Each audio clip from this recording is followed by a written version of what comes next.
संतोष देशमुख हत्या प्रकरणामध्ये रोज नवनवे खुलासे होत आहेत। आता संतोष देशमुख यांची हत्या करून मग त्यांना हनी ट्रॅपमध्ये अडकवणाऱ्या महिलेचा सुद्धा मृतदेह सापडलेला आहे। अंजली दमानिया यांनी याबाबतचं एक सूचक ट्विट सुद्धा केलेलं आहे। बरेचसे प्रश्न उपस्थित केलेले आपण थेट त्यांच्याशी बातचीत करणार आहोत। ताई, नेमकं हे प्रकरण काय आहे? हनी ट्रॅपमध्ये अडकवण्याचा कुठेतरी हा सगळा खेळ होता, पण आता या महिलेचीच हत्या झाली। कोण आहे ही महिला? ही मनीषा बिडवे नावाची जी व्यक्ती आहे, तर कराड हिचा वापर करून संतोष देशमुखांना अडकवणार होते असं सुरेश धस एकदानी अनेक वेळा म्हणाले होते।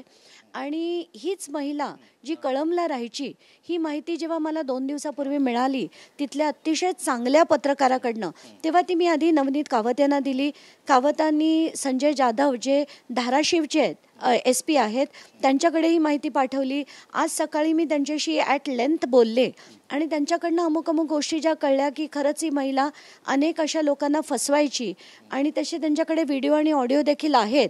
आणि ही सगळं बोलणं झाल्यानंतर मगच मी ते ट्विट केलं की ही महिला आहे जी 5 वेगवेगळ्या नावांवर ती ऑपरेट करायची। म्हणजे कळमला वेगळं नाव, आडसला वेगळं नाव, अंबेजोगाईत वेगळं आणि रत्नागिरीत वेगळं।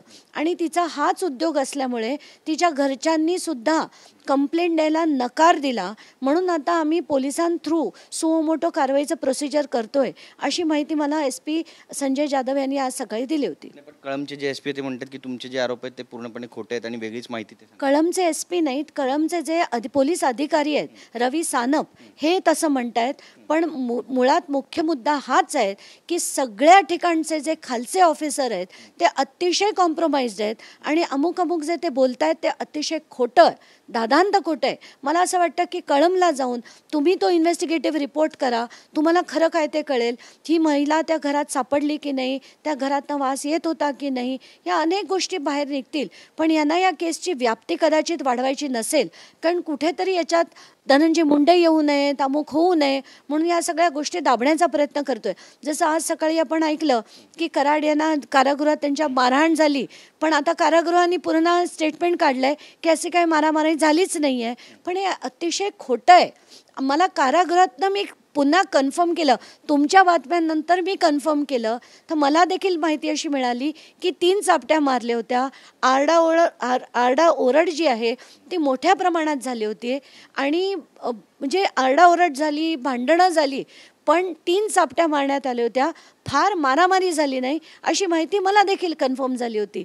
पण हे केलं जात आहे, दाबण्याचा प्रयत्न होतो, याच्यात काही शंका नाही। पण आता गीते यांचा एक नवीन व्हिडिओ समोर येतो, त्यामध्ये ते म्हणतात की आमच्यावर आरोप केले आणि आता आम्हालाच तुरुंगातून दुसरीकडे हलवण्यात आलं। या 4 जणांचे व्हिडिओ आता समोर आलेत जाताना। नाही, आता हे व्हिडिओज काही मी बघितले नाही आहेत, त्यामुळे त्याच्याबद्दल मी काही बोलू शकत नाही। पण बातम्या इतक्या फास्ट डेव्हलप होताना दिसत आहेत की याच्यावर तर मला वाटतं कोणीतरी सिरियल बनवली, जसं ते गँग्स ऑफ वसेपूरवर होतं तशीच एक सिरियल याच्यावर देखील बनेल असंच मला वाटतंय। नक्कीच आकाला VIP ट्रीटमेंट दिली जाते असं सुद्धा कुठेतरी सुरेश धस म्हणतायत। तर काय नेमकं या प्रकरणामध्ये सखोल चौकशी आणखी व्हायची गरज आहे असं वाटतं? कारण वाल्मिक कराड यांना सकाळी मारहाण झाल्याचं वृत्त समोर आलं, यानंतर एकाहून एक आता टीका टिप्पणी होऊ लागली यावर। नाही, हे आका बोका हे जे सगळे आहेत ना, त्यांना तिथून हलवा। पहिलं तर त्यांना आर्थर रोडमध्ये आणून ठेवा, म्हणजे त्यांची VIP ट्रीटमेंट पण बंद होईल, त्यांच्या आपापसातले गँग वॉर जे आहेत ते देखील बंद होतील आणि सगळी नॉनसेन्स जे चाललंय मोठ्या प्रमाणात बीडमध्ये, हे बंद झालं पाहिजे। महादेव गीते असू द्या किंवा आठवले असू द्या, यांच्याकडून वाल्मिक कराडाला मारहाण झाल्याची माहिती मिळते आणि त्यामुळे या प्रकरणी आता बरेच प्रश्नचिन्ह उपस्थित केले जात आहेत की नेमकं तुरुंगामध्ये सुरू काय आहे आणि तुरुंग प्रशासन काय करते। एक्झॅक्टली, कारण कसं आहे की ह्या वाल्मिक कराडनी मोठमोठ्या गँग्स तयार केल्या होत्या। त्याच्यापैकी एक गँग ही सुदर्शन गुळेची होती, तशीच एक गँग ही सुग्रीव कराड नावाच्या माणसाची होती। यांचे आपापसातले गँग वॉर वेगवेगळे होते, वर्चस्वाचे लढे होते आणि दहशत कोण जास्त करू शकतं याच्यात त्यांच्यात कॉम्पिटिशन होती। असे असंख्य आपल्याला हे होताना दिसत आहेत। आणि ह्या ज्या जर आपल्याला हे गँग वॉर बंद करायचे असतील तर पहिलं कराडला इथे आणून ठेवणं जास्त गरजेचं आहे। महादेव गीते असं सुद्धा म्हणतायत की असं सुद्धा म्हणतोय तो की आम्हालाच मारहाण झाली आणि आम्हालाच आता तुरुंगातून बाहेर काढलं जात आहे। हो, ते कारण त्यांना VIP ट्रीटमेंट जी आहे ती कराडला पुन्हा द्यायची आहे, म्हणून महादेव गीतेची रवानगी केली आहे। खरं तर ती भांडणं त्या दोघांमध्ये झाली होती आणि कराडला बाहेर काढणं गरजेचं होतं किंवा त्यांना आर्थर रोडमध्ये आणणं गरजेचं आहे, पण तसं न करता महादेव गीतेला काढलं असेल।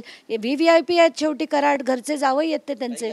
प्रकरणामध्ये तुम्हाला कुठेतरी वाटतंय की एक बायस पद्धतीनं वागलं जात आहे आणि एक सोयीची वागणूक दिली जाते वाल्मिक कराडला आणि याचा पाठपुरावा तुम्ही करणार? याच्यात काहीच शंका नाही आहे आणि म्हणूनच मी मुख्यमंत्र्यांना एकदा नाही 10 वेळा सांगितलं होतं, या अधिवेशनात त्याच्यावर तुम्ही वाच्यता करा हे देखील सांगितलं होतं. अधिवेशनात मी ॲट लेंथ बोलतो असं आश्वासन सुद्धा त्यांनी दिलं होतं, पण तसं आता होताना काहीच दिसत नाही आहे. नक्कीच तुम्ही मागणी करणार आहात की यांना आर्थर रोड जेलमध्ये शिफ्ट करा म्हणून? मी पुन्हा ती मागणी करणार आहे, पण दुर्दैव असं आहे की आत्ताच्या घटकेला DG मॅडम आजारी आहेत.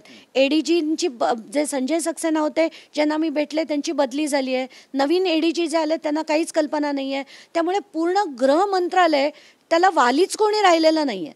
कोणाला वेळच नाही आहे की कायदा आणि सुव्यवस्था ज्याचे अगदी धिंडवडे निघालेत महाराष्ट्रात, पण ते नीट करण्यासाठी पण कोणीच आत्ता जागेवर आपल्याला दिसत नाही आहे. नक्की धन्यवाद आमच्याशी बातचीत केल्याबद्दल.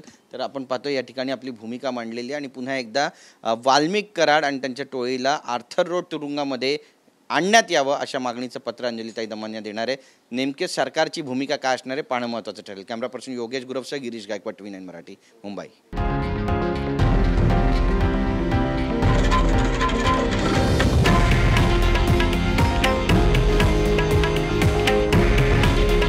हे आहे देशातील नंबर 1 न्यूज नेटवर्क आणि आपण पाहत आहात TV9 मराठी.